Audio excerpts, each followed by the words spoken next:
Hello, my name's Jake from Firestorm Games, and I'm here today with another Tabletop Spotlight. Today we're going to be looking at Horrified.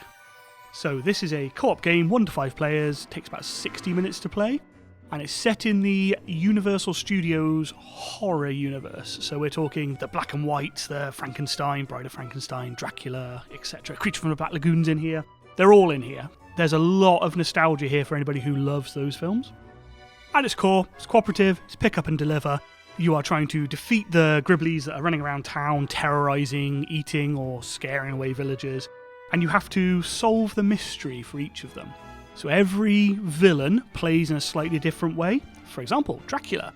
You need to go and find his 4 coffins that are hidden around town, destroy them, and then you need to take a certain number of yellow items, which are spiritual. So you've got things like cloves of garlic or crucifixes in here, and then you go and beat him up, and Shazam! He is destroyed, he is vanquished. Every monster has a different way they work. So Dracula is an example there.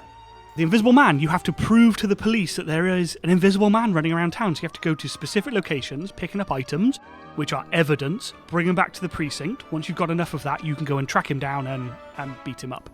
The bag of items is random, so they come up every turn, but every item has a location tattooed on it for where it goes to, so you are more likely to find red, aggressive combat-related items in places like the barn, where you find pitchforks, or the precinct, where you're going to find a gun. Sometimes you are hunting around for that exact thingamabob you need to complete the objective. Other times, it's all there at the beginning of the game, and you know what you need to do, it's just how do you manage to do it without being eaten.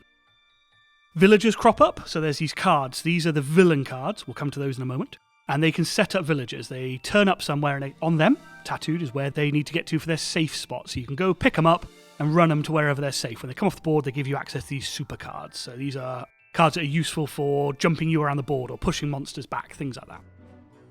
Okay, the monster action deck. So every turn, you take your actions, and then you draw 1 card from the monster action deck. It tells you how many items to set up, tells you which monsters will activate, and there's a special ability in the middle. And if you're playing with that exact monster, then his or her special ability will go off. So it can be things like the Creature from the Black Lagoon jumps to a location and then starts attacking civilians, or Dracula hypnotizes the active player and brings them to his location. The frenzy icon here can swap between monsters, and it goes off on top of the specific symbol. So it is possible for some of the Gribblies to activate more than once in a turn. That can be truly devastating. Dracula on a blood rampage, he runs, he eats, he runs, he eats. It's devastating. Okay, so why do I love this game? The variety, all the characters have their own unique special ability and different numbers of actions that's relative to what they can do. So the mayor here, she's in the wheelchair and she has 5 actions, so no special ability, tons of actions. Whereas the explorer only gets 3 actions, but can jump around the board without running around, so that more than makes up for that in most games. The replayability is huge. You play with whichever monster you want. You can play with 2, 3 or 4 monsters, depending on how difficult you want the game to be. Different combinations of monsters have different difficulty associated with them. And I love, at the back of the rulebook, there's a blurb on each one of how they play, and there's a recommended difficulty for them. So if you're playing with some younger children, so say like 10, 11-year-olds, you can just put in the easier monsters. If you're playing with a full gaming group of 4 of you, you're all very experienced, whack in the hard ones and adjust the difficulty to what you want to play the game like. The flavour here drips through, like the font, the art style, the black and white cards, everything about it really, really works. And somebody has watched and rewatched these movies to really get to the core of what were these monsters trying to do.